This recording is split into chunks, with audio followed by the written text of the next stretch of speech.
अस्सलामुअलैकुम स्टूडेंट्स। इस specific video में हम स्प्रिंग 2026 का FAR 1 का क्वेश्चन नंबर 5 डिस्कस करेंगे।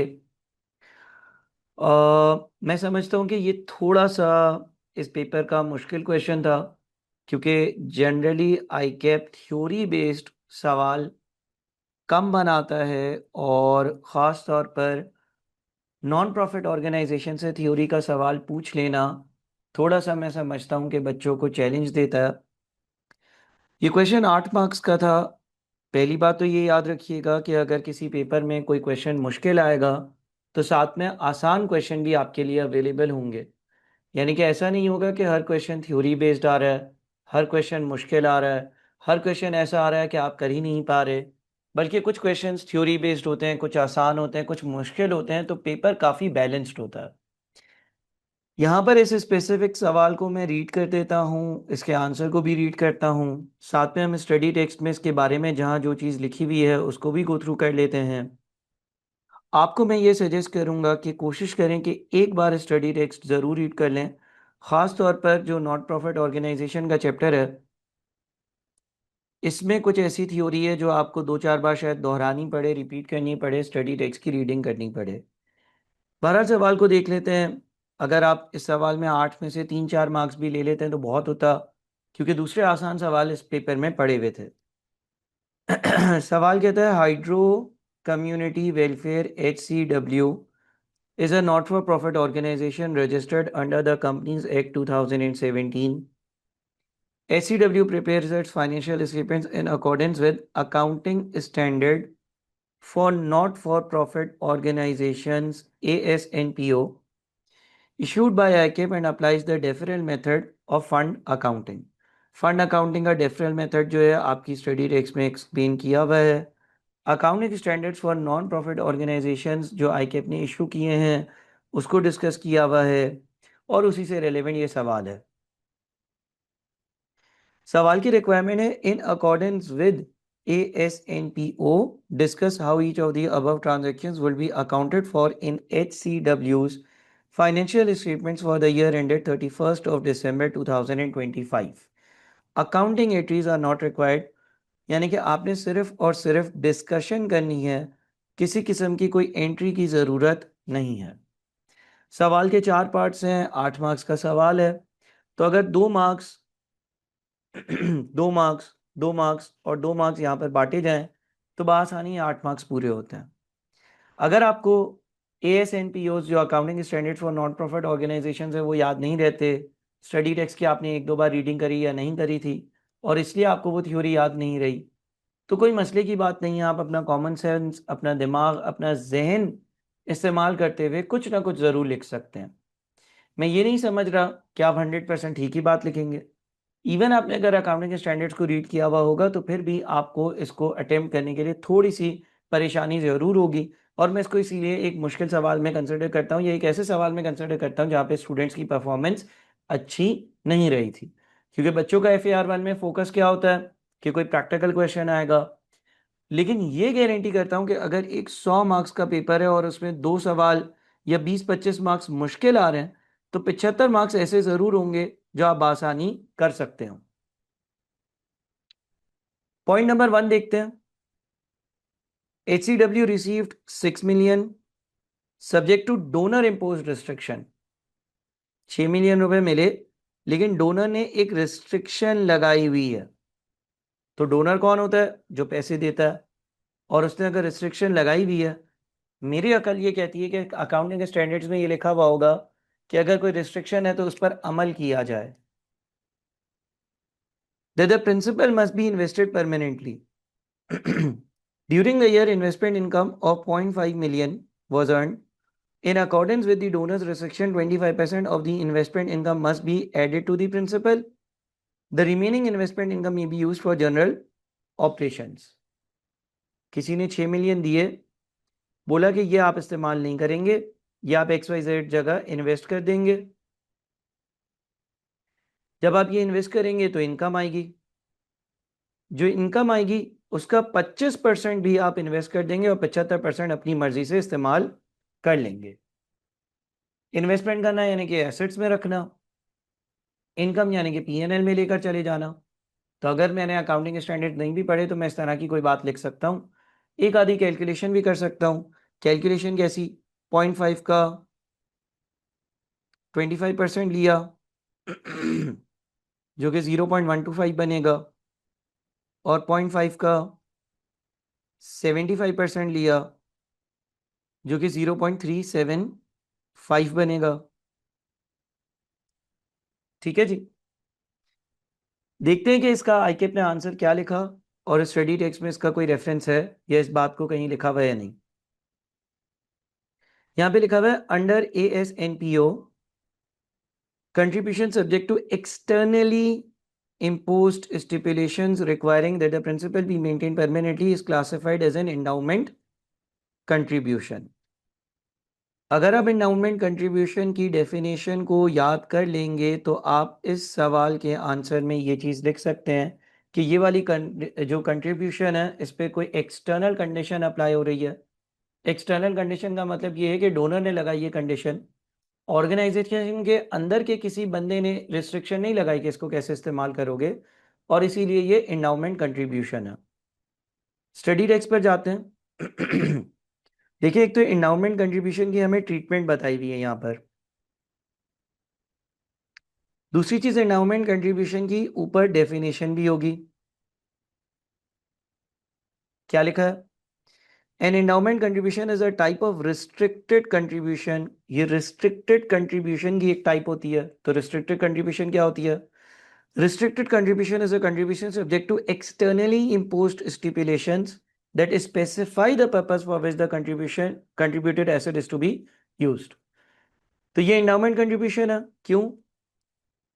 Subject to externally imposed stipulation है, specifying that the resources contributed be maintained permanently, although the constituent assets may change from time to time। ये endowment contribution की definition में इसलिए आता है क्योंकि डोनर ने जब आपको ये पैसे दिए तो डोनर ने बोला कि जो पैसे मैं दे रहा हूं वो परमानेंटली आप इन्वेस्टेड रखोगे, उससे जो इनकम आएगी उसका 25% भी इन्वेस्ट करोगे और 75% खर्च करोगे। यानी कि यहां पर आपके पास जो कीवर्ड है सवाल में, principal must be invested permanently, और यही बात यहां पर भी हाईलाइट करी गई है, परमानेंटली। और इसी डेफिनेशन की वजह से ये इंडाउमेंट कंट्रीब्यूशन में भी आता है परमानेंटली। यानी कि अगर कोई डोनर मुझे एक ऐसी कंट्रीब्यूशन दे जो वो बोले कि परमानेंटली आप इसको जो है वो रखोगे, मेंटेन करोगे, तो वो इंडाउमेंट कंट्रीब्यूशन की एमिट में आ जाएगी। फिर उसकी ट्रीटमेंट क्या होगी वो यहां पे लिखी हुई है। Recognised as direct increase in net assets in the current period and excluded from revenue. Revenue में शामिल नहीं करोगे, ये करंट एसेट्स के इंक्रीज के तौर पर शो किया जाएगा। Fund debit, bank account debit, fund का account credit. This is because endowment contributions will never be available to meet expenses associated with the organization service delivery activities। यानी कि ये डायरेक्टली एसेट रिकॉर्ड होगा। ऐसा नहीं है कि आप कैश को डेबिट करो और इनकम को क्रेडिट करो और फिर वो इनकम जो है वो किसी तरह से एक्यूमुलेटेड फंड में जाए, बल्कि आप कैश या बैंक को डेबिट करोगे जब ये पैसे आएंगे और एक एंडाउमेंट कंट्रीब्यूशन का अकाउंट खोलकर उसको क्रेडिट करोगे और उसको रिकॉर्ड करोगे। Under the different methods, such contributions are recognized directly in net assets and are excluded from income। ये पहली बात हो गई। Where investment income is subject to similar restrictions। इस इन्वेस्टमेंट से आई हुई इनकम पर भी कुछ इसी तरह की रिस्ट्रिक्शंस है। The portion required to be added to the principal is also recognized as directly in net assets। Accordingly, 25% of the income, जो कि 125,000 बनती है, should be recognized in the endowment fund within net assets, and the remaining is unrestricted and therefore shall be recognized as investment income।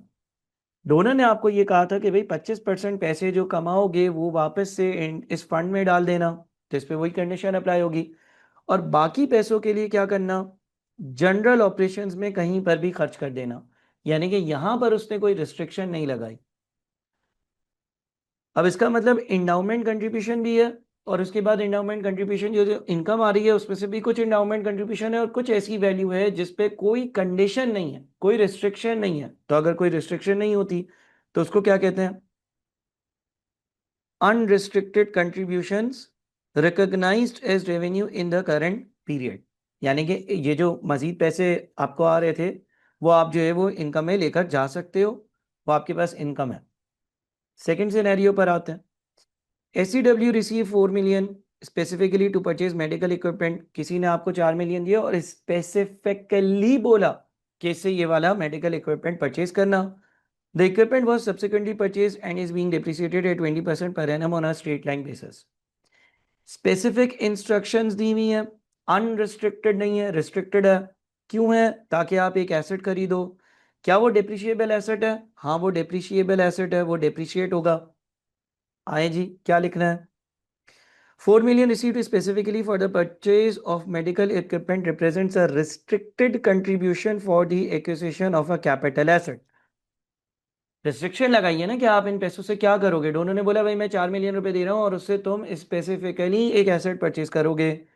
Under the different method such contributions are initially recognised as deferred contribution and subsequently recognised as income on the same basis as the depreciation on the related asset. यानी कि जब पैसे आएंगे तो bank debit हो जाएगा, deferred contribution का account credit हो जाएगा, और उसके बाद जैसे जैसे जिस जिस साल एसेट को डेप्रिशिएट करते रहोगे, जाहिर ये जब पैसे आएंगे इससे एसेट खरीदोगे तो एसेट डेबिट होगा, बैंक क्रेडिट होगा, और फिर तुम इस एसेट की डेप्रिसिएशन बुक करोगे, डेप्रिसिएशन एक्सपेंस डेबिट करोगे और एक्यूमुलेटेड डेप्रिसिएशन क्रेडिट करोगे। ये बार बार हो रहा होगा, हर साल हो रहा होगा एसेट की यूजफुल लाइफ में। और जैसे जैसे ये हो रहा होगा वैसे वैसे ये वैल्यू जो है वो डेफर्ड कंट्रीब्यूशन से इनकम में लेकर जा रहे होंगे। ये जो गवर्नमेंट ग्रांट वगैरह में हम ट्रीटमेंट करते हैं वैसे ही सिमिलर है कि अगर कोई एसेट से रिलेवेंट ग्रांट मिलती है तो उसको भी आप उसकी डेप्रिसिएशन जैसे जैसे बुक हो रही होती है वैसे वैसे आप अपने पास डेफर्ड ग्रांट में से निकाल कर इनकम में लेकर जा रहे होते हो। यहाँ पर देखते हैं कि लिखा हुआ क्या है। Restricted contribution for the purchase of capital asset in case of depreciable assets defer and recognize as revenue on the same basis as the depreciation or amortization expense related to the acquired capital asset। ये वाला paragraph यहाँ पर apply हो रहा है और मेरे ख्याल में ये आप अपने कॉमन सेंस और लॉजिक से भी लिख सकते थे। जो गवर्नमेंट ग्रांट की चैप्टर में जिस तरह की बात अप्लाई होती है वही यहाँ पर अप्लाई हो रही है। थर्ड पर चलते हैं। HCW received 0.9 million to repay a short-term loan that was originally taken to finance operating expenses of the current year and did not relate to capital asset or expenses of future periods। किसी से आपको 0.9 million मिले हैं, ये मिले इसलिए हैं ताकि आप लोन की रीपेमेंट कर सको। ये लोन आपने फाइनेंस ऑपरेटिंग एक्सपेंसेस को फाइनेंस करने के लिए लिया था जो कि मौजूदा पीरियड का है। फ्यूचर के पीरियड से इसका कोई ताल्लुक नहीं है, कोई एसेट नहीं खरीदना या फ्यूचर का कोई एक्सपेंस पे करने का लोन नहीं था। इसी साल का लोन था, शॉर्ट टर्म लोन था। लिया क्यों था? एक्सपेंसेस पे कर दो। अब एक डोनर आया, उसने बोला भाई मैं तुम्हें पैसे देता हूं, तुम इस लोन को रीपे कर दो। जो तुमने एक्सपेंसेस के लिए लोन लिया था, किसी से उधार लिया था ताकि अपने खर्चे पूरे कर रहे हो, मैं तुम्हें रीइंबर्स कर रहा हूं, मैं तुम्हें पैसे दे रहा हूं, तुम उसको यूटिलाइज कर लो। तो फ्यूचर के ईयर से कोई ताल्लुक इसका है ही नहीं। 0.9 million represents a restricted contribution for repayment of debt। Sir ये restricted contribution for repayment of debt क्यों है? restricted contribution तो है इन पैसों से आप और कुछ नहीं कर सकते बल्कि सिर्फ और सिर्फ आपने डेट को रीपे करना। As the related debt does not relate to future periods expenses or acquisition of capital assets, the contribution should be recognized as income in the current period। क्योंकि इसका ताल्लुक फ्यूचर के किसी ईयर से नहीं है, इससे कोई एसेट खरीदना नहीं है, करंट ईयर के एक्सपेंसेस को पे करना था और उसके लिए मैंने लोन लिया था और फिर एक डोनर आया और उसने ये पैसे दे दिए, तो मैं अभी ही इसको इनकम में इंक्लूड कर सकता हूँ। बैंक अकाउंट डेबिट और इनकम को क्रेडिट कर दूंगा। एक तरह से जो एक्सपेंस के लिए मैंने लोन लिया था वो सेट ऑफ हो रहा होगा। अच्छा, यहाँ पे देखिए लिखा हुआ है restricted contribution for the repayment of debt in case debt was incurred to fund expenses of future periods. अगर ये फ्यूचर पीरियड के एक्सपेंसेस के रीइंबर्समेंट के लिए होता, defer and recognise as revenue in same periods as the related expenses are recognised. Again वही government grant वाले chapter में आपने इस तरह की बात पढ़ी होगी कि हम आहिस्ता आहिस्ता रिकॉग्नाइज करते हैं। ऐसा यहाँ पर नहीं करना क्योंकि फ्यूचर के पीरियड से रेलिवेंट नहीं है। In case debt was incur to fund the purchase of capital asset, ये भी नहीं है। In case debt was incur to fund the purchase of capital asset, capital asset के लिए लिया है नहीं, कैपिटल एसेट के लिए नहीं, फ्यूचर पीरियड के लिए नहीं। तो क्या otherwise recognise as revenue in the current period, आप इसको मौजूदा पीरियड में रेवेन्यू के तौर पर रिकॉग्नाइज कर सकते हो, और यही बात लिखी थी। आखिरी है HCW receive medicine free of cost having a fair value 0.8 million. दवाइयां मिली हैं।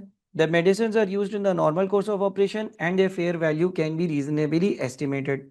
किसी ने आपको दवाइयां दी, बोला भाई 0.8 मिलियन की दवाइयां आप इस्तेमाल करें, और नॉर्मल कोर्स ऑफ ऑपरेशन जो इसमें आप इसको इस्तेमाल कर सकते हैं, और इनकी जो फेयर वैल्यू है वो रीजनेबली एस्टिमेट भी हो सकती है।